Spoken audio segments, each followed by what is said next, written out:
हमारी संस्कृति, हमारे संस्कार सदा रहें हमारे साथ। सब्सक्राइब करें भारतीय संस्कृति इंडियन कल्चर चैनल को। जय श्री राम दोस्तों, आप सभी का स्वागत है हमारे इस YouTube चैनल में। दोस्तों, भाईचारे को लेकर आज तक हमने बहुत सी कथाएं सुनी हैं। यदि बात श्री राम और लक्ष्मण जी की जाए तो उनका भाईचारा आज भी हम सभी के लिए एक मिसाल है। कई जगहों पर इस बात की संज्ञा दी जाती है कि भाई हो तो श्री राम जैसा या लक्ष्मण जी जैसा। लेकिन ऐसी कौन सी गलती हुई श्री लक्ष्मण जी से जिसकी वजह से भगवान राम ने उन्हें सजाए मौत दी? हाँ दोस्तों, श्री राम ने लक्ष्मण जी को दी सजाए मौत। आज की कथा में हम इसी के बारे में जानेंगे कि लक्ष्मण जी ने ऐसी कौन सी गलती की थी। दोस्तों, अगर आपको ये कथा पसंद आए तो इस वीडियो को लाइक, दोस्तों के साथ शेयर और चैनल को सब्सक्राइब करना बिल्कुल भी मत भूलिएगा। साथ ही कमेंट बॉक्स में ज़रूर लिखकर बताइएगा कि क्या श्री राम ने जो भी लक्ष्मण जी के साथ किया वो ठीक था या नहीं। आपके इस बारे में क्या विचार हैं? तो चलिए दोस्तों, बिना समय गवाए शुरू करते हैं आज की कथा। भगवान राम के 3 भाई थे। तीनों भाइयों में राम जी सबसे बड़े थे और उनके सबसे प्रिय थे लक्ष्मण जी। लक्ष्मण भी राम का बहुत आदर करते थे।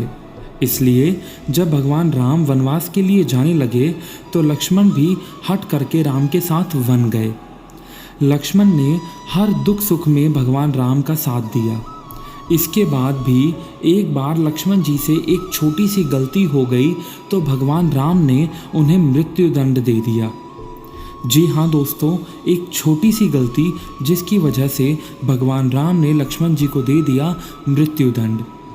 भगवान राम की आज्ञा का पालन करते हुए लक्ष्मण जी ने जल में समाधि ले ली। सवाल उठता है कि न्याय प्रिय और भक्त वत्सल कहलाने वाले राम ने आखिर अपने प्राण प्रिय भाई को उनकी छोटी सी गलती पर प्राण दंड क्यों दिया, और वह क्या गलती थी जिसने भगवान राम को ऐसी कठोर सजा देने पर विवश कर दिया। यमराज यह जानते थे कि भगवान की इच्छा के बिना भगवान न तो स्वयं शरीर का त्याग करेंगे और न शेषनाग के अंशावतार लक्ष्मण जी। ऐसे में यमराज जी ने एक चाल चली। एक दिन यमराज किसी विषय पर बात करने भगवान राम के पास आ पहुँचे। भगवान राम ने जब यमराज के आने का कारण पूछा तो यमराज ने कहा कि आपसे कुछ ज़रूरी बातें करनी है। भगवान राम यमराज को अपने कक्ष में ले गए। यमराज ने कहा कि मैं चाहता हूँ कि जब तक मेरी और आपकी बात हो उस बीच में कोई भी कक्ष में नहीं आए। यमराज ने अपनी बात को आगे बढ़ाते हुए कहा कि अगर कोई बीच में आ जाता है तो आप उसे मृत्यु दंड देंगे। भगवान राम ने यमराज की बात मान ली और यह सोचकर कि लक्ष्मण उनके सबसे आज्ञाकारी हैं, इसलिए उन्होंने लक्ष्मण जी को पहरे पर बैठा दिया। यमराज और राम जी की बात जब चल रही थी तब उसी समय दुर्वासा ऋषि अयोध्या पहुँचे और राम जी से तुरंत मिलने की इच्छा जताई। लक्ष्मण जी ने कहा कि भगवान राम अभी यमराज के साथ विशेष चर्चा कर रही हैं। भगवान की आज्ञा है कि जब तक उनकी बात समाप्त ना हो जाए तब तक उनके कक्ष में कोई भी नहीं जाएगा। इसलिए आपसे अनुरोध है कि आप कुछ समय प्रतीक्षा करें। ऋषि दुर्वासा लक्ष्मण जी की बातों से क्रोधित हो गए और कहा कि अभी जाकर राम से कहो कि मैं उनसे मिलना चाहता हूँ, अन्यथा मैं पूरी अयोध्या को नष्ट कर दूंगा और पूरी अयोध्या को श्राप दे दूंगा। लक्ष्मण जी ने सोचा कि उनके प्राणों से अधिक महत्व उनके राज्य और उनकी जनता का है। इसलिए अपने प्राणों का मोह छोड़कर लक्ष्मण जी भगवान राम के कक्ष में चले गए। भगवान राम लक्ष्मण को सामने देखकर हैरान और परेशान हो गए। भगवान राम ने लक्ष्मण से पूछा कि यह जानते हुए भी कि इस समय कक्ष में प्रवेश करने वाले को मृत्यु दंड दिया जाएगा, तुम मेरे कक्ष में क्यों आए हो? लक्ष्मण जी ने कहा कि दुर्वासा ऋषि आपसे अभी मिलना चाहते हैं उनके हट के कारण मुझे अभी कक्ष में आना पड़ा भैया। राम जी यमराज से अपनी बात पूरी करके जल्दी से ऋषि दुर्वासा से मिलने पहुँचे। यमराज अपनी चाल में सफल हो चुके थे। राम जी से यमराज ने कहा कि आप अपने वचन के अनुसार लक्ष्मण को मृत्युदंड दीजिए। भगवान राम अपने वचनों से मजबूर थे। राम जी सोच में थे कि अपने प्राणों से प्रिय भाई को कैसे मृत्युदंड दिया जाए। राम जी ने अपने गुरु वशिष्ठ जी से इस विषय पर बात की तो गुरु ने बताया कि अपनों का त्याग मृत्युदंड के समान ही होता है, इसलिए आप लक्ष्मण को अपने से दूर कर दीजिए। यह उनके लिए मृत्युदंड के बराबर की सज़ा ही होगी।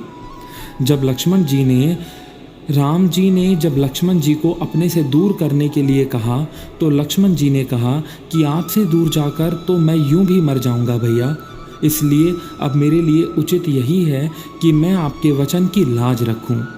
लक्ष्मण जी भगवान राम को प्रणाम करके राजमहल से चल पड़े और सरयू नदी में जाकर जल समाधि ले ली। इस तरह राम और लक्ष्मण दोनों ने अपने अपने वचनों और कर्तव्यों का पालन किया।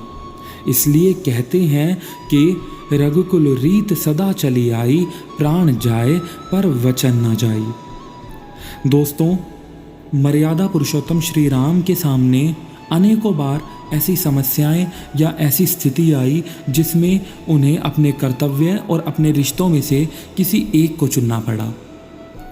इस समय भी स्थिति कुछ वैसी ही थी।